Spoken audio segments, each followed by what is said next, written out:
2000 সালে পৌরসভা হিসেবে প্রতিষ্ঠার পর 2012 সালে প্রথম শ্রেণীর পৌরসভায় উন্নীত হয় ফেনীর দাগনভূঞা। 13 বর্গ কিলোমিটারের এই পৌরসভায় বসবাস 70,000 নাগরিকের। কিন্তু প্রথম শ্রেণীর পৌরসভা হিসেবে উন্নীত হলেও নাগরিক সুবিধা থেকে বঞ্চিত পৌরবাসী।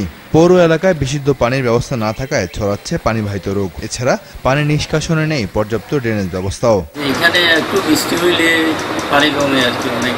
এখানে পানি নিষ্কাশনের কোনো আপনার ড্রেন নাই, যার কারণে স্কুলের ছাত্রছাত্রী আসা যাওয়া করতে কষ্ট হয়, জনসাধারণ যাতায়াত করতে কষ্ট হয়। পৌর এলাকায় পর্যাপ্ত ডাস্টবিন না থাকায় যত্রতত্র আবর্জনা ফেলায় ছড়িয়ে পড়ছে রোগবালাই। এছাড়া পৌর এলাকার দাদনা খালটি বর্জ্য ময়লা আবর্জনায় ভরাট হয়ে গেলেও তা সংস্কারের উদ্যোগ না নেয় প্রায়ই তৈরি হচ্ছে জলাবদ্ধতা। মুসল্লিদের নামাজ পড়তে সমস্যা হচ্ছে, তাই আমরা পৌরসভার মেয়রের কাছে আবেদন করছি যে এখানে একটা সুন্দরভাবে ডাস্টবিন তৈরি করে দেয়। দুর্গন্ধ মানে আমরা চলাফেরা করতে বাধা সৃষ্টি হয় আর কি। স্বাস্থ্য অনেক ক্ষতি হইতেছে, যার জন্য আমরা এখানে লেখাপড়া করাতে নামাজ পড়তে জিয়ারত করতে অনেক অসুবিধা হইতেছে। সমস্যা সমাধানে আশ্বাস দিলেন প্যানেল মেয়র। আমাদের দাগনভূঞা পৌরসভা কোনো জলাবদ্ধতা সৃষ্টি হবে না, এটা আমরা অতি সত্বর আশা করি পাবো, নিশ্চিত এটাই আশা কামনা করি।